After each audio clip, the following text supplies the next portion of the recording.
Good evening, ladies and gentlemen. Welcome back to the 19th hole. We are live on In Between Media, sports, lifestyle, everything in between.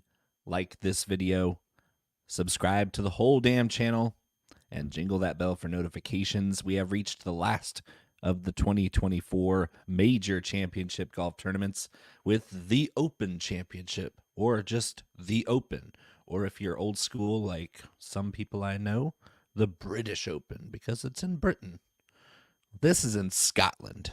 And you know what the problem with Scotland is? It's full of Scots. Royal Troon, it's a great track, probably a top 3 Open Championship track on the Rhoda. We're going to dive in. We're going to be betting on golf. We're going to be playing golf DFS. You're going to want to stay tuned for this one.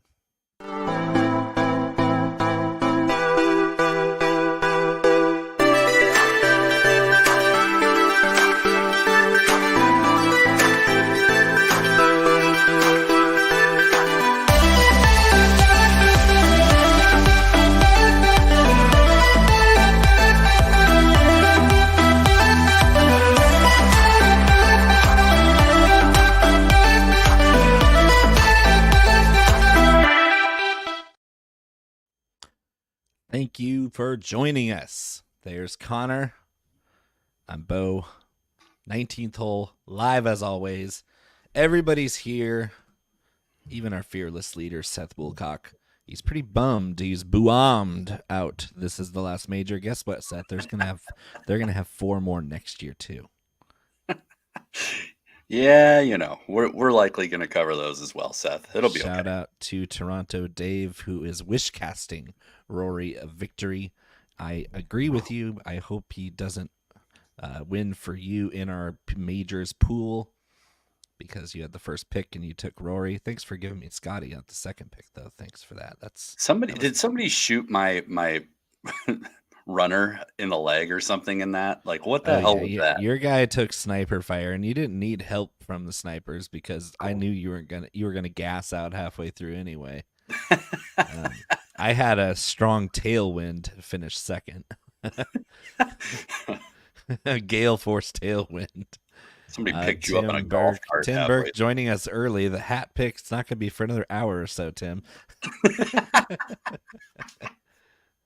Shout out to our guy up there in Calgary, Alberta, Royal Slade.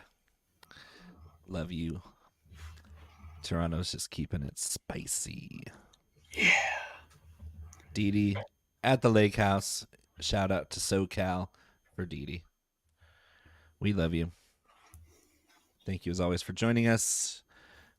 Toronto Dave, I don't know what you're thinking. You're welcome for for getting Scotty. That's nice. Dee thinks we're funny so far. You got Scotty? I got Scotty. I got the second pick, and Toronto Dave took Rory, which I would have done the same thing if I had the second pick and the first pick was Scotty. Yeah, I think Dave came out on top there. Yeah, I think the rest of our teams are going to determine it. All right. Oh, let's go. We got the Open Championship. Let's talk about Big Bob McIntyre. He didn't have Dougie on the bag. He didn't need him. Dougie was obviously there because it's right there in the sacred ground. North Berwick, the Renaissance Club. Great job finishing on Sunday with flair. The Scot. First time since Colin Montgomery in 1999 for a Scotsman to win the Scottish Open. Congratulations. We love rooting for Bobby Mack. I think we were kind of iffy on him because he hadn't been very consistent this season. But when he's good, he's real good. Yeah, he definitely is. And, I think Oberg almost proved to be course proof. Like, he was right there. Yeah. That Sunday, man. But Sunday showed us what we had both said on the show last week, is that he's the least European player from Europe that I've ever seen. And when the breeze kicked up just a little bit, it went from Oberg's gonna lap the field here to yeah, that's what we were talking about. The breeze went from 10 mph to 15 mph, and all of a sudden Oberg couldn't even break par. Same goes to my long shot pick from last week, Antoine Rosner, the Frenchman. Very, very close. He was in the top 5 and after 54 holes, and he also shot a 73 on Sunday to fizzle out. We had a lot there at that 4 under, though. I was all over Morikawa, and McIlroy was right there, Sungjae. And I keep seeing that Rory is disappointing. He finished top 5. What are you talking about? He was tied for 4th. He did just fine. Oh, but he can't win anymore. It's like he's won plenty of times. He didn't forget how to do it. You know how hard it is to win on the PGA Tour? It's really fucking hard. It's really if Scotty Scheffler doesn't win every week, I mean that's kind of how it is even Scotty makes it look easy, and he doesn't win every week. You know why? Because there's 150 other guys with a lot of talent that can get really hot and beat anybody. Most of this field can win. Straight up, I mean, if you give Rory back the stroke and a half that he lost on the greens over the week, I mean, and he had an uncharacteristically bad week on approach as far as strokes gained is concerned. He finished flat. I mean, he's right there. We're only talking 4 strokes between the approach and the putting last week, and those are one-offs. I mean, 4 strokes, laddie. We gotta get you the strokes back in Royal Troon. Yeah, so I mean, those things bounce back this week. I mean, I think Rory wins here. So I mean, we can just end the show early. Rory's going to win. I just pack it in. I mean, I agree with you. Let's talk about what we're drinking. I did see you switched from beer to whiskey this week, which is nice. It's a nice change for you. Is it a Scotch? It is not a Scotch. I couldn't resist. A friend of mine brought me a bottle for doing him a solid, so we're cracking into the Peerless. So good. Hey, yep. I'll let that one slide because Peerless is fantastic. It is. I had forgotten that it's pushing 112. So it's not a cheap bottle either. No. You got a good friend there. I'm gonna keep that guy around. He's not a bad dude. We'll keep not now. Even if he kicked your puppy and gave you a bottle of Peerless, I'd call it a wash. I am backing it up just like I did last week with Glenfiddich 12. It's just a great bottle of Scotch, and my other one is a really, really expensive one in a crystal decanter, and I only have like a half a drink left of it, and I didn't want to polish it off. But Glenfiddich 12, my God, that's good. God. I'm having a nice deep burn over here. It's a deep burn. So deep. I don't know if you know, but it did like 1,000. Glenfiddich 12 single malt Scotch whiskey, the original 12. It's aged in Oloroso sherry and bourbon casks before mellowing in oak marrying tuns from the Valley of the Deer. Even if you don't like it after you read that, you've got to feel inspired. I mean, that's how it is. It's from the Valley of the Deer. Glenfiddich's got a lot of really cool, like unique aging methods too. So I don't know. There's probably a dozen different varieties that I've had from Glenfiddich that are just wild.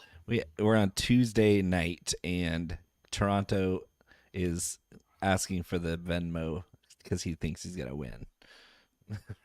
Well, you know, I'm a huge fan of the early victory lap. It's when I win before the first round even tees off. Toronto Dave is calling it. It's over. It's all over. I hope TD gets one. I do. I feel like he's due. All right, let's hit the drop and talk about Royal Troon in Scotland, full of Scots.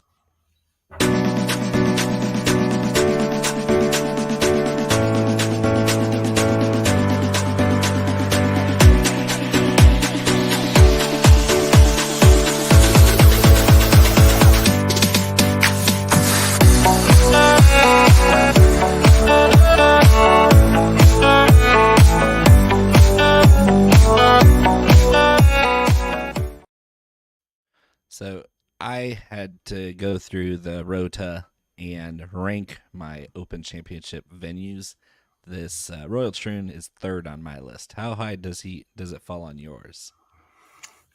It's up there. I think Carnoustie is up there.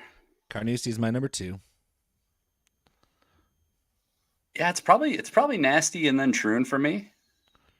You're not the old course number 1 like me. No, and dude, don't get me wrong. It's right up there too. I don't know what it is about the old course. Like, I don't know. I know it's sacrilege for me to say this, but it's the birthplace of golf. Believe me, I'd probably give several limbs to go use my mouth to play around a golf there. But let's do it.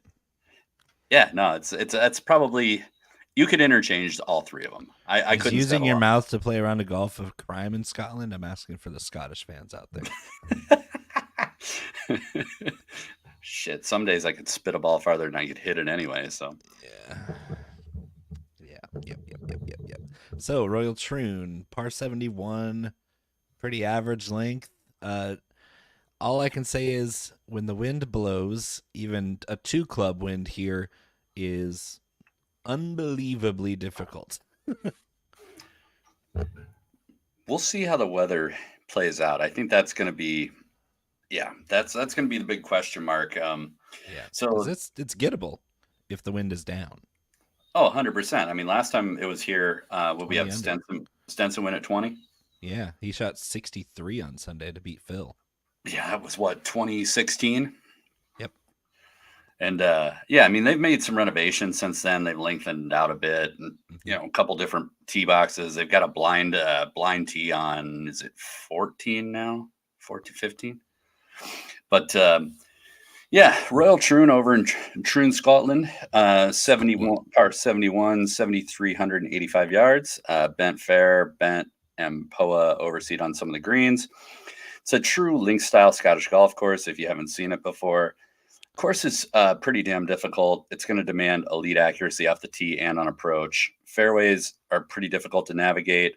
A lot of strategic bunkering throughout. And the other thing, too, is they've got some creeks that kind of run through in a couple of spots. Yeah, exactly. Creeks. Barrancas. No, they're not barrancas. They're called burns over there. Yeah, these are a little different than the barrancas are. These, like I said, are probably more akin to a creek than a barranca is to a drainage ditch. These are like, if you ever seen an irrigation canal, that's what they are. Yeah. But it does pose some unique layups.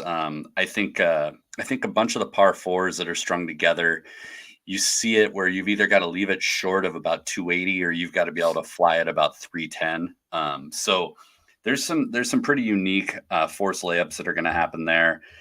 Like I said, if the bunkers don't pinch the fairways enough, you've got some super deep and pretty abundant what they call gorse bush, which is really, really nasty, kind of intertwining, like thistly. I can't even describe it accurately, but it's nasty stuff. You don't want to be in it. It's worse this year because of all the rains that they've gotten. It's extra snarly. And yes, there is a house in the middle of the golf course for Dale, and Royal Slade wants it. It is for sale right now. There's a for sale sign on that house. And we could probably pool all our money and go get it. I mean, you wouldn't be pulling much from my end. You and I could share a bed. I'm a good cuddler. Yeah, so you've got that. Then you've got the coastline that comes into effect. This is butted right up to the coast. So you got danger pretty much everywhere if you get a little wild. There's absolutely nothing flat about this place. You're going to be playing off of weird undulations and inclines all week. Moguls. Yeah, seriously, though, it's a bumpy ride. Well, that's Link's golf. They build the course on sand dunes. So, no, there's no flat spots on this golf course. And when the wind blows, it's going to blow, like, you're going to see some really funky bounces all over the place. Potentially. I think a lot is going to depend on what the weather does. I mean, yes, it's going to bounce weird, and yes, it's going to, kind of run out and give you some weird lies, but there is an alternate reality here where we get plenty of moisture, not a ton of wind, and this place plays pretty straight up. But all of that said, super, super tiny greens. These are the smallest ones that we're going to see all year long. They do have a bunch of pop bunkers. Got an interesting false front on 70% of the greens. And not only is it a false front, but it's also an incredibly narrow false front, almost like a collection spot at the front of the green. I think that you've got to take the weather into account.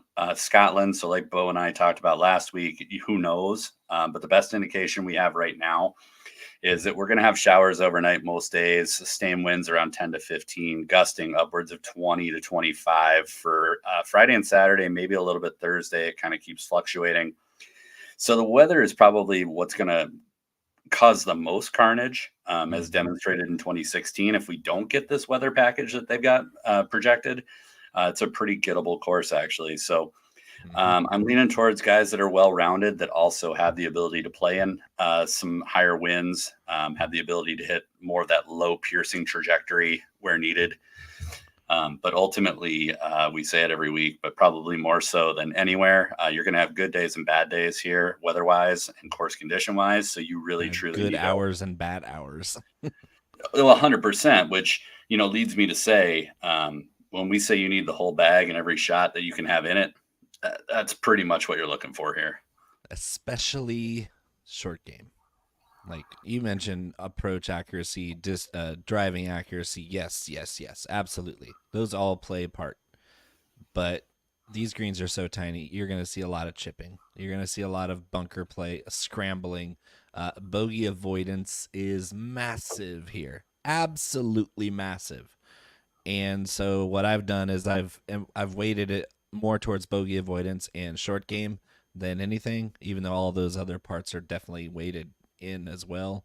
And I've also added moderate wind and windy AF to my filtering, because if it does pick up, then you're going to want the guys who aren't just ballooning the ball up into this gale force winds that can happen here and landing in the church pew bunkers, or the big pot bunker, or one of those 3 pot bunkers at the postage stamp, the par 3, where it's 120 yards or even shorter sometimes, and you have to throw a wedge up into potentially crazy side winds or head winds or even tailwinds. Good luck hitting a tiny, tiny, tiny green surrounded by trouble with the wind up. It's really tough. You're going to see a lot of guys chipping, and you have to be able to chip it close and get up and down for par here, even if the wind is down. And so I'm definitely putting an emphasis on chipping and scrambling and all that link style stuff that we like to talk about once a year. But I actually think the number one comp course for this is, ironically, Pinehurst. Yeah, Pinehurst, and I think there's a lot of similarities between here and Pebble Beach too. Yes. Small greens, wind-swept links, really nasty rough when it's set up for a major. Yeah, I love it. Yeah, and I know you hit on it, but I don't want to de-emphasize how important good drives gained are this week. That distance plus accuracy metric, like the Rory metric. The Rory metric, because the approach game obviously is critical. The scrambling and around the green game is going to be critical no matter how good you are. But if you don't start the hole out in the fairway, you're gonna have a rough go. Yeah. So, all right. Well, what do you say we bet on some golf? What do you say we win some bets on some golf? I can't speak for many others, but we've had some winners this season. We're on a hot streak. It's happened before. Twirling clubs.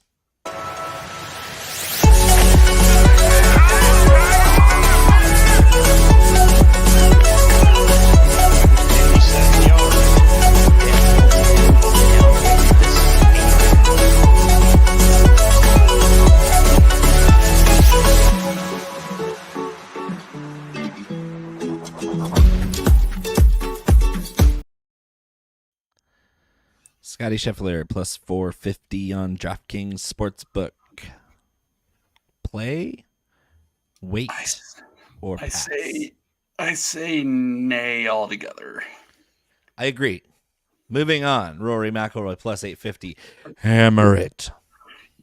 Yeah, hammer Rory. I think it is probably important. It's probably slightly important to briefly talk about why Scotty doesn't make a ton of sense here. He really doesn't Very, have. very high ball flight, very limited workability on trajectory, and he's a very heavily left to right player.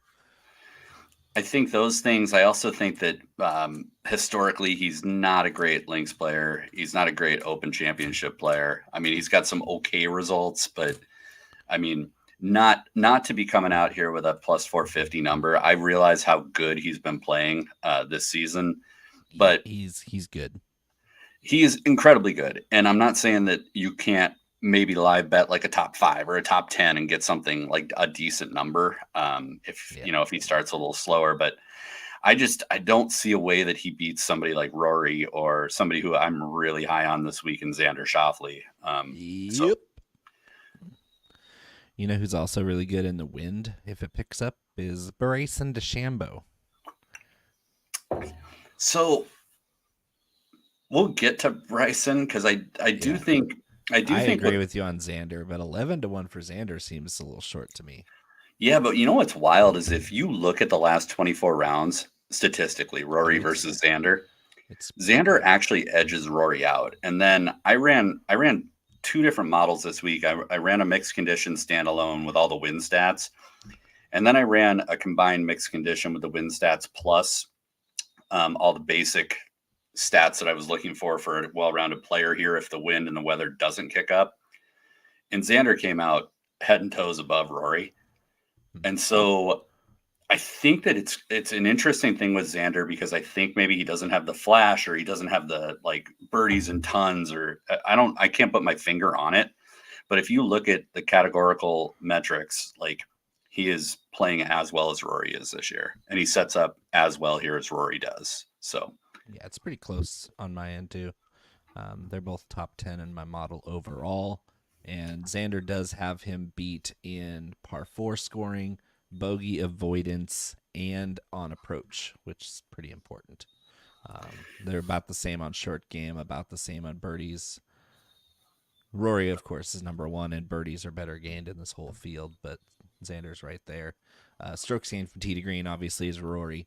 But the one thing that doesn't make sense in this below 20-1 are both Colin Morikawa, who I really like most places as a ball striker, but short game matters here. Around the green game matters here.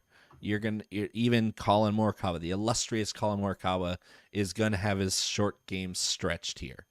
And along with that goes Ludwig Oberg, who has the same weak spot in his game. Those two guys at this golf course with any amount of wind, bye-bye. So I disagree with you on Colin. And I'll be going back to the well on Colin again this week. And to your point about his short game, uh, over his last 6 starts, he hasn't lost strokes around the green. He's gained an average of 1.3. His putting, he's been averaging 3.2 strokes gained per tournament. His overall tee to green has been off the charts. Approach has been fantastic. Yes, He's agree with that. I I still I have mean, his short game as 136th in this field. well, if you go and you look at the actual stats per tournament and don't run a mixed condition model, if you look at what he did last week at the Scottish Open, he gained 1.3 strokes around the green, 3.4 on approach, 4.1 on putting, 4.7 tee to green, finished fourth with Rory. So yeah, I don't know. Typically, I err on the side of caution with Colin in his short game, but statistically, over since going all the way back to the PGA Championship, he's absolutely crushing it. I like where your head's at. I hope you're right. Am I betting him at 16-1? No. I will be. Okay. So let's talk about Bryson. 18-1. When you run for wind, he's number 1 in par 5 scoring, number 4 in short game, number 2 in birdies, number 5 on par 4s, 19th in bogey avoidance. It all looks great. I don't know what we're doing if we're not playing Bryson in a major this year. It's because of his links course history, right? that's the only reason not to play him this week, because he's traditionally struggled in this tournament, particularly depending on what course it is. He has finished as well as 8th here at the Open Championship, but that was at Royal St. George's, which is one of the easier courses on the Rota. I like Bryson DeChambeau this week because he's going to be in those Rory approach buckets that nobody else will be. It'll be him and Rory hitting flipping little wedges into these tight little pins, and everybody else is going to be dealing with a longer shot into these greens. And Bryson's short game is fantastic right now. He is so dialed, chipping the ball around and gaining strokes once he gets to the green, that I think that he can put this place down completely and do the same thing that Rory does. He's a very similar player, all in all. Yeah, I think this is a bit of an eye test, and this is probably an unpopular take. I'm a little off Bryson here. I think you kind of hit the nail on the head with some similarities between Pinehurst, and I brought up the Pebble Beach comparisons as well. And when you look at what Bryson did at Pinehurst, I'm not going to say he got lucky, but he didn't not get lucky. Like he definitely got lucky. He was all over the property, and the took advantage of his luck. Yeah, he executed when he had to, so you can't take anything away from him. He played excellent golf. However, balls roll 3 inches one direction or the other. He's inside, yeah, and so I'm probably a little more in on him in a DFS capacity. I really, really like Rory, and I really like Xander. And then, to be honest, Morikawa has actually been more consistent than Bryson this year. Bryson, it's a hard fade for me to do this week in the betting world, but if Bryson's off track at all, this goes sideways for him pretty quick.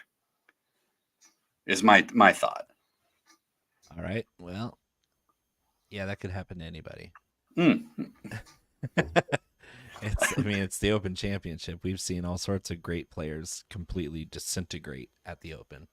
Let's see. Anybody in that next grouping that you're dialed in on? Because there's a bunch of these favorites that are really coming up to the top. They've played great golf all year. Some of them have great odds to take advantage of. Who do you like in that next tier, the 20 to 35 range? I think you gotta like Hatton and what he's been doing lately on Live, how he sets up. I really like Koepka down here. Koepka and Cam Smith.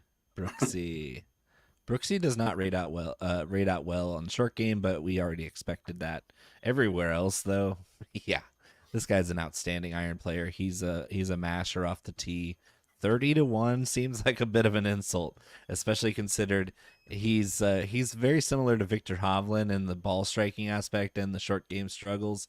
They're right next to each other. Like, that's the difference.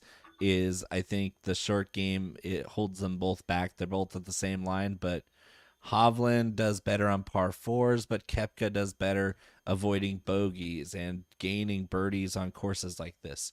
I think Hovland's a slightly better wind player, but if the conditions are okay, like not crazy, then yeah, Brooks at 30-1 that's soft.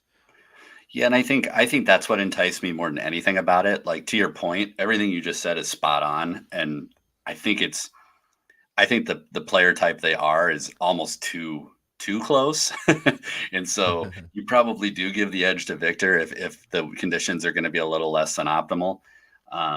But there's just something about Brooks at that number where it just feels like he's getting disrespected. He has not had a good year, but he does historically do pretty decent in the Open. So I think we could see a Brooks resurgence this week. So I'm just not going to be late on a 30-1 on Brooks at a major. No, that seems crazy. So there's 3 guys at 40-1. They all rate out okay.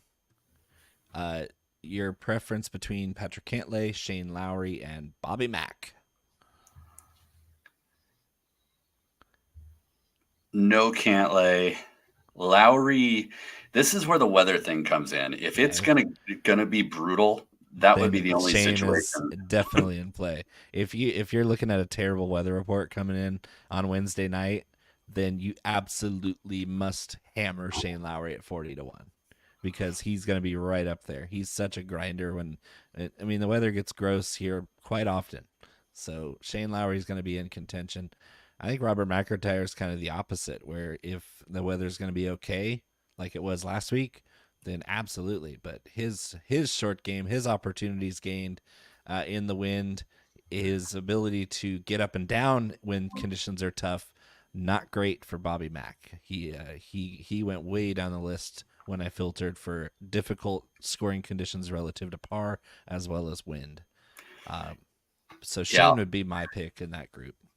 I think Shane's my pick in that group too. And to second what you said about Bobby Mack, even coming off of the win, when I built that split model I was talking about earlier, It was bad, wasn't it? oh, he dropped all the way from top 20 in my standard model all the way down to 112th. Yeah, for me, he went from 30th to 135th. Yeah, it's not good, Bob. They call that precipitous. So, yeah, Lowry, but in transparency, probably again an unpopular take. I'm skipping that 40-1 range because there's 3 guys at 45 that I really like. Yeah, and there's 4 total at that number: Cameron Smith, Tony Finau, Hideki Matsuyama, and Tom Kim. I like 2 of those guys, 2.5. I think obviously Cameron Smith is the best value on this board. 45-1 for him is insanity. We're talking about the guy just won at St. Andrews 2 years ago, and he did it pretty convincingly. And his short game is second to none. We know how well he putts. We know how well he chips. He's moderately accurate off the tee. The fairways here are not hard to hit. You just have to be able to put yourself in position for an approach shot.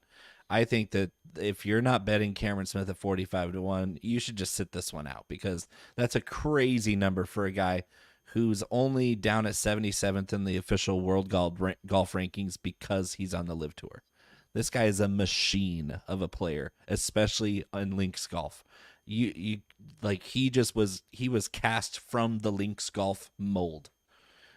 it's just it makes no sense to see him running at this number still after opening at the same 45-1 odds. That's just dumb. Like, put your money on Cameron Smith. It's going to pay off, even if it's just for top 5, top 10, top 20. He's going to cash all those, and he might run away and win his second Claret Jug this week.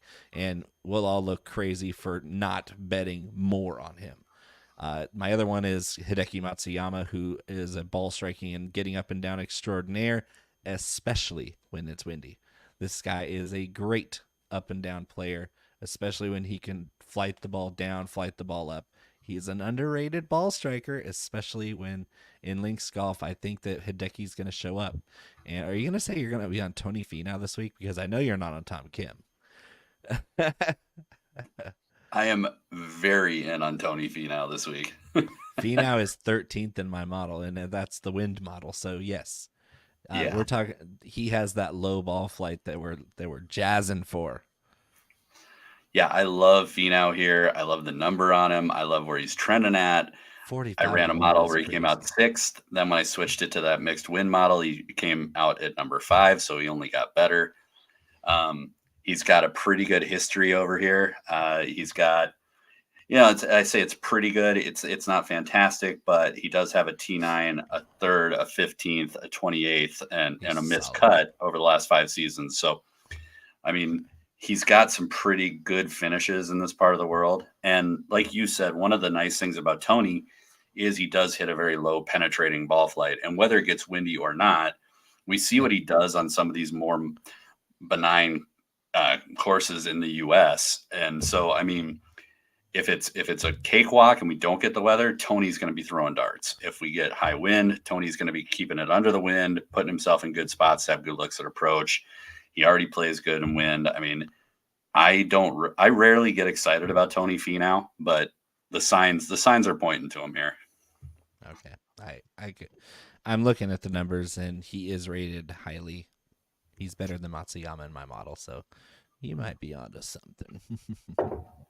Yeah, keep that one a little quieter because that's a name we haven't been hearing much so far. I know. We're hearing a lot of Tom Kim for no reason at all. He's 149th in my model. So, yeah. Tom Kim, easy fade at 45 to 1. I'd much rather play Joaquin Neiman at 55 or Fitzpatrick at 60 or Wyndham Clark at 60. Wyndham Clark loves the wind. It's in his name. He's a grinder. He's number 2 in bogeys avoided, number 11 in birdies or better gained, number 11 in short game.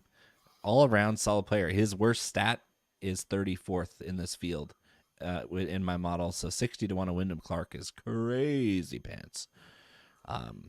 Any interest in Sahith Theegala or Louis Oosthuizen or Sungjae Im? Love Sung J M. Yes. 8th in my model. So yeah, I think he's 4th in mine. It's good. Opportunities gained, 5th. 8th on par 4s, 8th on birdies or better, 10th from tee to green. That's with the wind filter. That's with the difficult scoring conditions filter. I love some Sungjae. Yeah, 65 to 1 for Sungjae. Oh, that's good. Yeah, 100% in on Sungjae. Louis Oosthuizen is the one that just literally all you got to do is type in golf bets for the Open Championship, and everybody's talking about him. Is on Louis Oosthuizen. I don't get it. He popped in my first run model for the Betting Pros podcast. I mentioned him, but 60 to 1 for me is a little short because he hasn't done anything in a long time. No, and I mean, frankly, I don't recall Louis Oosthuizen doing a whole hell of a lot even before the live jump. I mean, he poke his head up here and there, but I mean, he's your links golf mercenary though. Like he shows up for the Open Championship most of the time. I get that part of it, but even though he's 4th and around the green, he's also 126th in opportunities gained. So I think what we're getting from the model is that he's just another. I want to mention the name, but Alex Noren. Yeah, he kind of is. And if you look at like just the recent results at the Open, I mean, it's a 23rd, a cut. He did have a T3 in 2021, and then it was a T20, a T28. I mean, he's there, and maybe he's more of a top 20 bet, especially seeing that we think he's kind of short at the 60 to 1 number. Maybe go and try and get a decent number to 20. I don't know, but yeah, I don't see him winning it, and so 60 to 1 to your point, I think is really short and really with no good reason, in my opinion. There's some great golfers that are a lot longer here. Yeah, I don't get this Louis thing. Yeah, it's cute, but it's not going to win money. Our guy Justin Thomas was the first round leader, and after that, he kind of took the rest of the week off at North Berwick. What the hell happened to our boy? He's at 70 to 1. He's highly rated again this week in the stats. I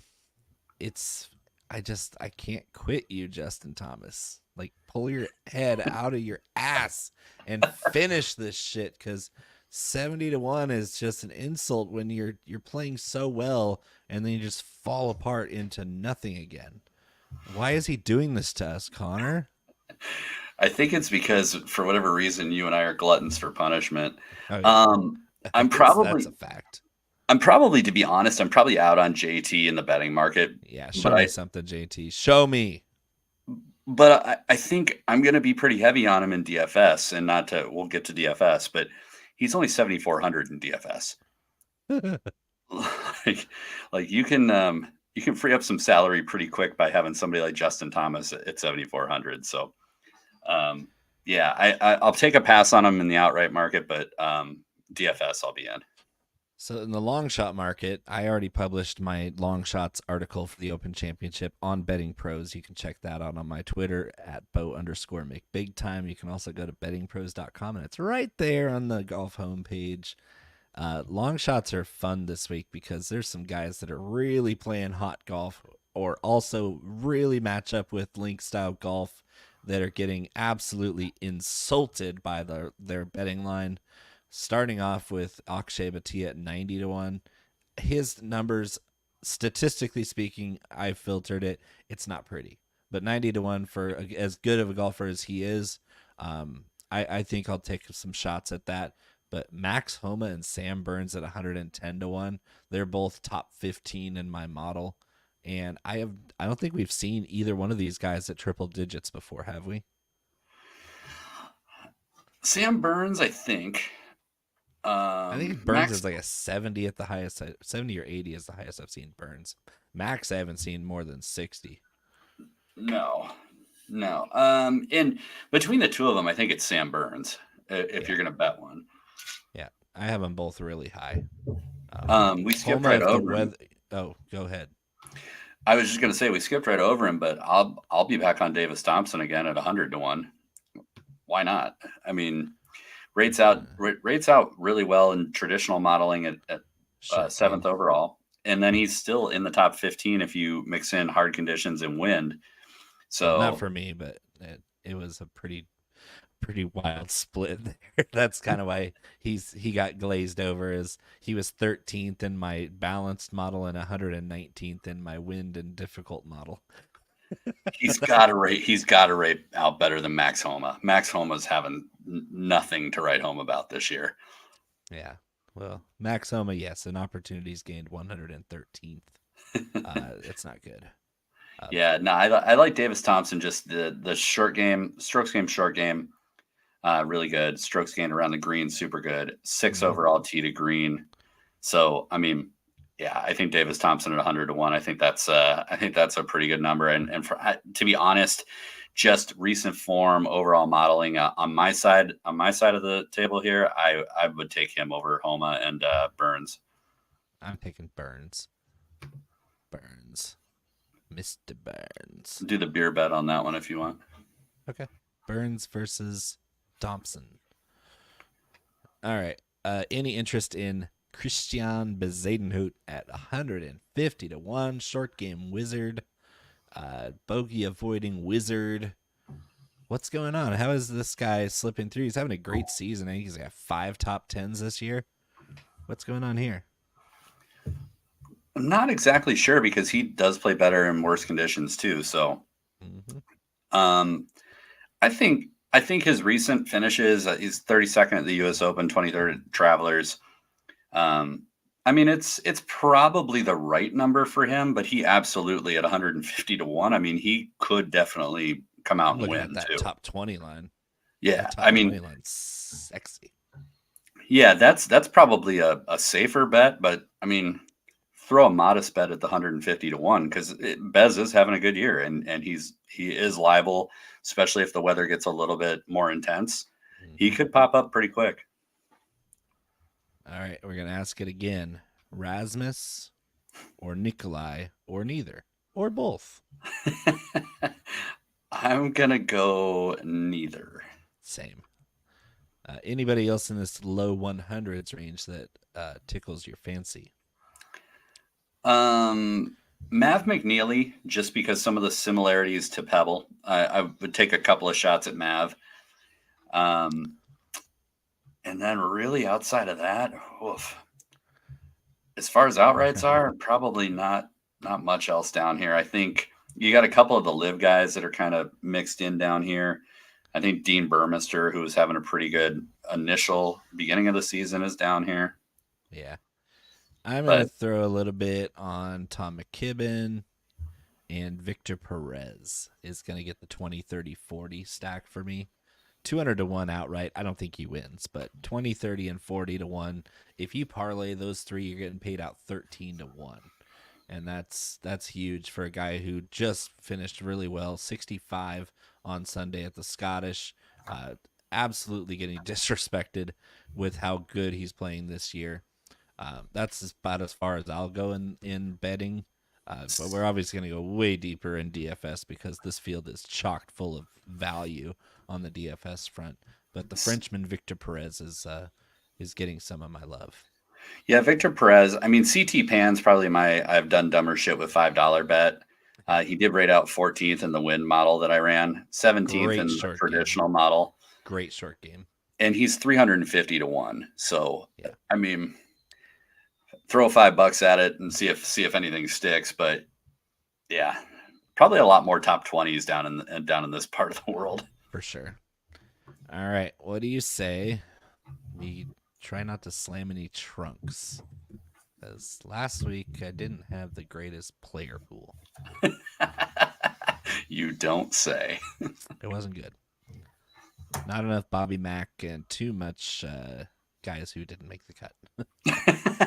Is that how that works? Yeah, trunk slamming. The club is well. This would be a wrestling class.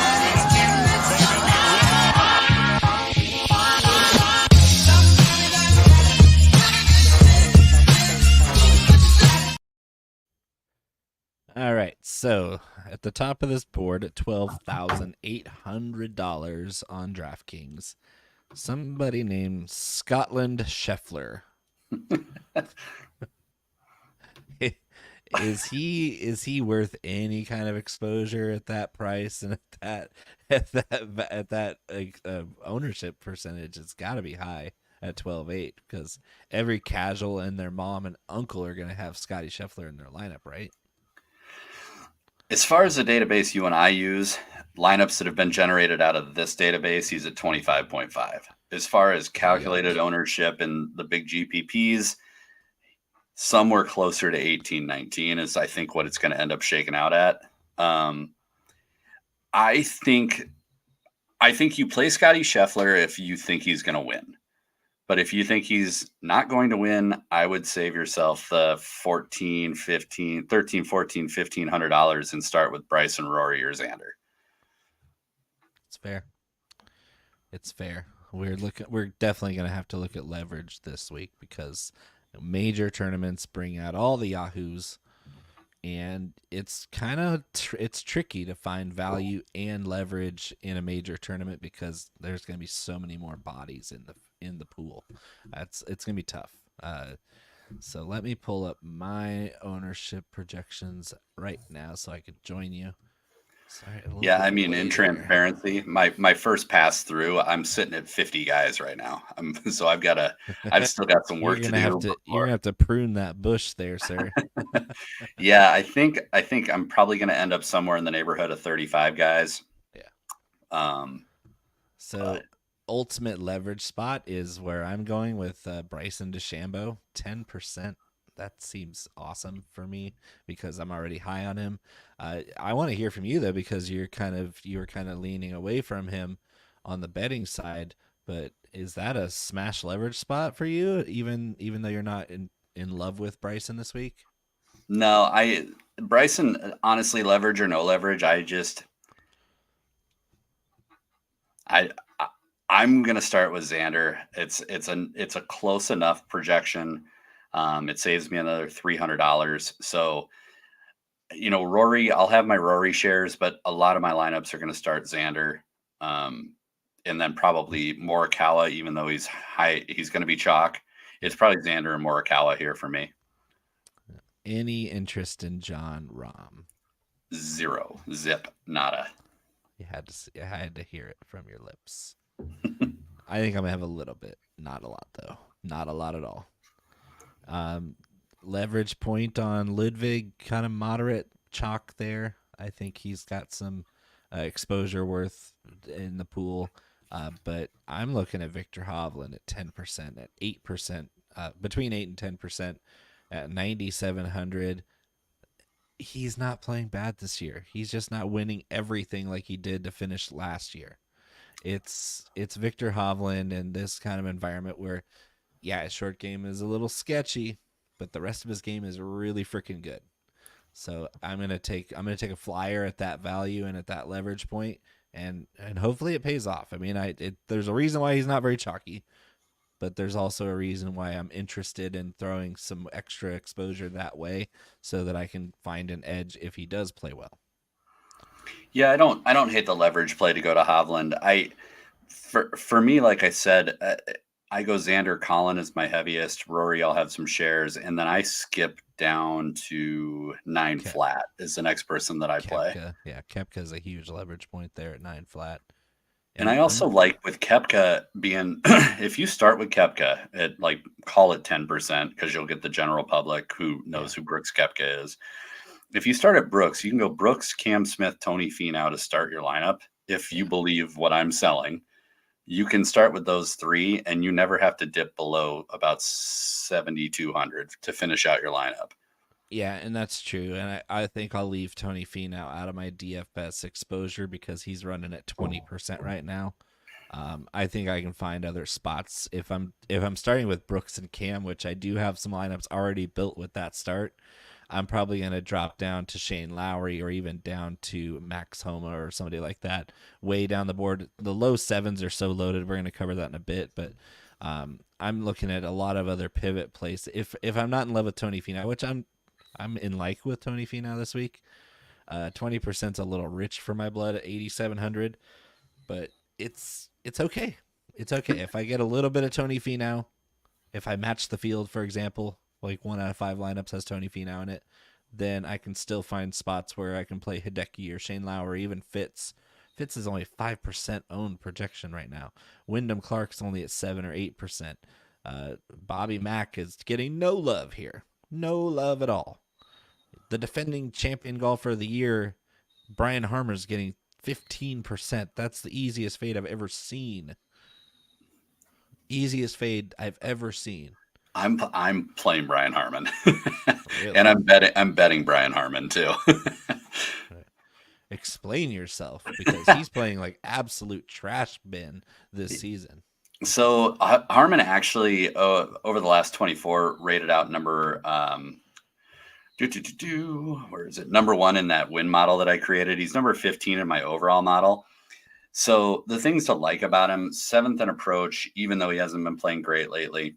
He's got a stout enough short game and around the green game. He's in the top third of this field.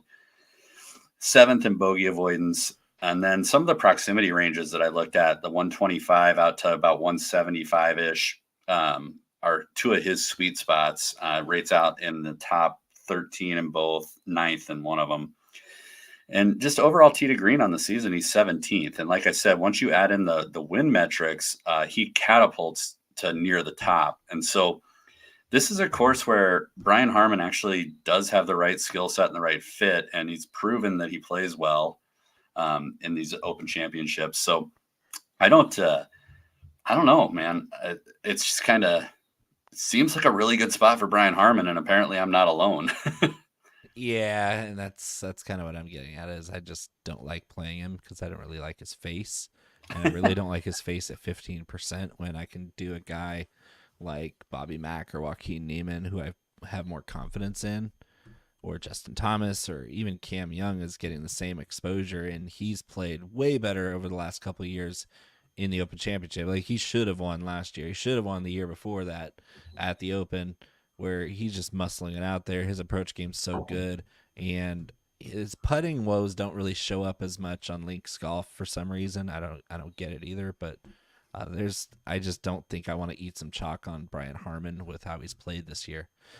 I do see a lot of chalk here that we can fade really easily. How in the world is Corey Connors and Aaron Rye getting 17%? Oh, disgusting. I don't know what the lesser of the two evils there is. I'm fading both of them. Yeah, I'm kind of out on both of them too. Like I said last week, like the Aaron Rye journey is over for me. He's dead. And this is not a situation where I would ever sign up to play Corey Connors, and just strictly because of the short game stuff. Like he's great from tee to green, great, but he's gonna miss some greens here, and when Corey Connors misses the green, it's not good at all, ever, no matter what the course is. And Royal Troon, it's going to swallow up even really good short game players around the green. Like, you're going to get in some spots where you have no recourse except to go backwards out of a pot bunker. That's how link style golf works. You find yourself in the wrong part of a pot bunker, and you cannot get it out unless you go backwards. Corey Connors on a regular chip shot looks lost out there. What is he gonna do at Royal Troon? He's gonna get his ass kicked. I got nothing, man. If I'm eating chalk down here, I'm eating it with Sung Jae. I'm at 6,900, 15 to 18%. I'll eat all that chalk. Sung Jae is just a crazy misprice. I'm surprised it's not higher, honestly. God, it feels like one of those DraftKings traps, though, where they know they know it's going to rate out well. They know we're all going to see it, and they're like, ha, ha, ha, 6,900. Suckers. I mean, that's the same. It's fine though, because if you're like me, where you're kind of a chalk purist and trying to find leverage, I might limit my Sung Jae exposure a little bit, but I'm not gonna completely avoid him because he's chalky. He's too good of a value. Points per dollar still matter, and I can still diversify down here with a lot of leverage. There's so many great players down here. Start listing some of the ones you like, because I'm looking at Bez at 5%. That's crazy at 6,600. Dean Burmester 6,700. Russell Henley is a Pebble Beach comp guy. God, Henley sucks at the Open though. I know, he's not great in the wind. It's weird, but Henley struggles when the conditions are not Bermuda perfect. Yeah, I mean, you said a lot of the guys that I'm on, but for me, I'll probably dabble in J-Day, 6,900. Sung Jae, I'm all over. Davis Thompson, I think, is an interesting kind of pivot play off of Louis Oosthuizen or Sung Jae. If you don't want to eat chalk on Sung Jae, I think Davis Thompson is basically half the rostership projected as Sung Jae at the same price. You mentioned Russell Henley, who does rate out well for me, so I will have some shares of him. Ben On is another guy that I might take a couple shots at if the weather is going to be a little more cooperative. The guy that's kind of interesting to me for no other reason than kind of knowing traditionally how he does is Ricky Fowler. Yes, I was hoping you were going to say, because if you didn't say it, I was going to say it. 6,600, less than 1% projected ownership. And guess what? He plays well on Links Golf Course, and he plays outstanding in the wind. You know why? Because he hits the ball nice and low. Yeah, and it just does this just not feel like a spot where Ricky would just pop up, and be like, how do we miss Ricky here? 1%, 0.6% of our closest expert friends are on Ricky Fowler. So keep your voice down. Well, and I'll tell you this. So Ricky Fowler rated out 108th in my standard modeling, 108th. Yeah, he jumped all the way up to 13th when I put in the high wind, all the high wind stats, the link style stuff, some of the course comparisons. He jumped all the way up to 13th, and he has the max amount of measured rounds versus anybody else in this field for my modeling. So all that being said, Ricky Fowler traditionally, like I had mentioned, is tailor-made for this course. Is, yeah. He's 25th in mine. So yeah, 13th. That's great for the value. Shout out NorCal, Kurt Kitayama, another great wind player, another great links player. You know why? Because we grew up in the windiest place besides Scotland, maybe in the world. It's eerie how close NorCal, some spots in NorCal are to Scotland, because that's just how it goes. It's the Pebble Beach comparison is link style golf exists where the ocean is, where the sea is. And if you can build a course on the dunes along the coastline, we're going to find it. Kurt Kitayama, 6,300, was runner-up at not runner-up. He was runner-up at the Scottish 2 years ago. This is 2% owned. He's definitely going to be in the pool. And Victor Perez, obviously, we already talked about him. David Puig, the Spaniard on the Live Tour, is 6,100. Did you call him Puig? That's what his it's supposed to be Puig. I was going to say, isn't it Puig? But he's from Catalonia, which they pronounce it Puig in Catalan. Which it's a family show, Bo. You can't just be saying words like Puig on here. Now, so here's the thing. In Madrid, you would say Puig. But in Barcelona, where he's from, it's Puig. It's a Barcelona.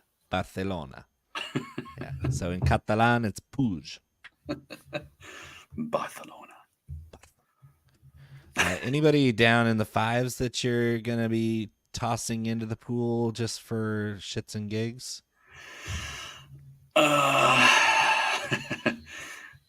Yes. Hang on. I had it sorted a little funky. So I talked about it in the betting segment. CT Pan 5,500.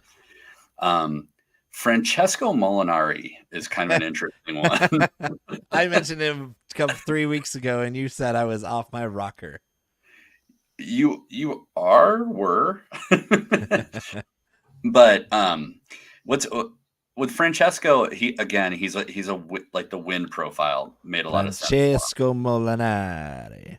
So yeah, just hear me out. He did jump all the way from 124th to 27th in the win modeling. So take that for what that's worth. But 5,500, if you find yourself in a bind, I mean, I would much rather play Francesco or CT Pan over guys like Zach Johnson.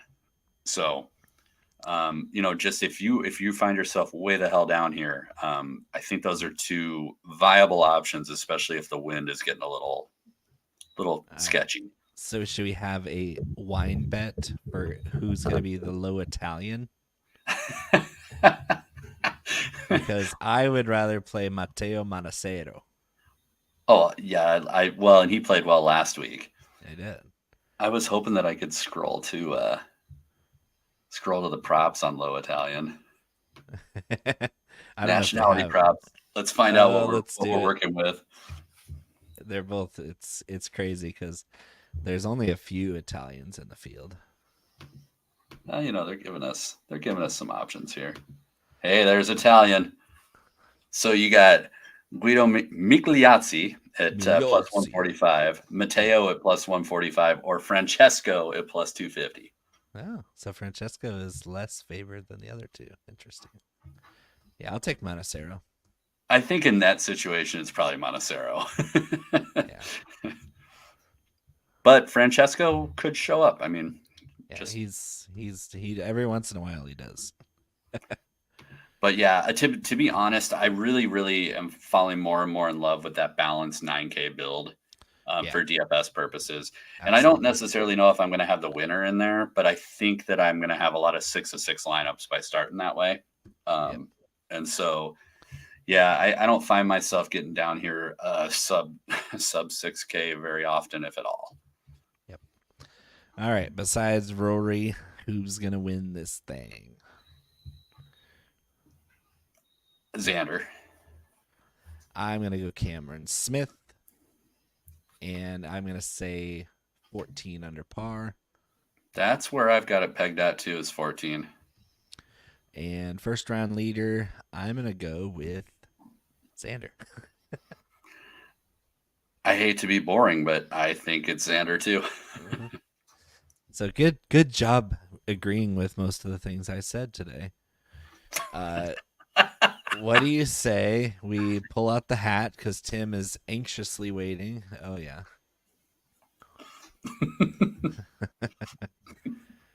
Hat. Oh, the hat. The hat has wisely chosen number 109. Oh, God. Jesus. The hat I'm still scrolling. The hat is really dumpster diving today. It's probably going to be Ricky Fowler in mine. Hey, So if I go off the regular model, 108 in that was Ricky Fowler, like I mentioned, jumps to 13 in the win model. 109 in the basic model is Minwoo Lee. Oh, interesting. So, Minwoo's played well in links golf before. He won the Scottish a few years ago. I don't hate that hat, Minwoo Lee. So I have an issue because I have a big group of people tied at 73rd.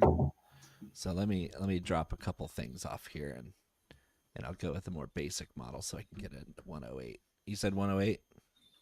109. 109. 109. I had a bottleneck at 83. I've never even heard of this guy. He's Japanese. Aguri Iwasaki. He's qualified on the Asian Tour. But at 108 is Abraham Answer, and 110 is a guy who just got in by winning on the Champions Tour, Ernie Els, the Big Easy. We'll keep that in the back of our head. We'll stick to the hat picks, but yeah. 109 and the other mixed model is Jordan Spieth. I mean, I don't hate it. Poor Spieth. He's had such a bad year. 109 in my mixed condition model is Richard Mansell. Oh, the serial killer? I think he did something last week. I don't know. I think he played 10th last week. Johnny Mansell's uncle. So there you go. You got options with the 109 pick. The hat can't speak for itself other than just giving us a number. So, all right. Well, if Iwasaki makes the cut, then the hat is on to something. The hat had a pool day on Saturday. I wore the hat for the first time in a long time. So yes, the hat's well rested. All right. Well, next week is the 3M Open from the Twin Cities, Minnesota. Are you going? I'm not going.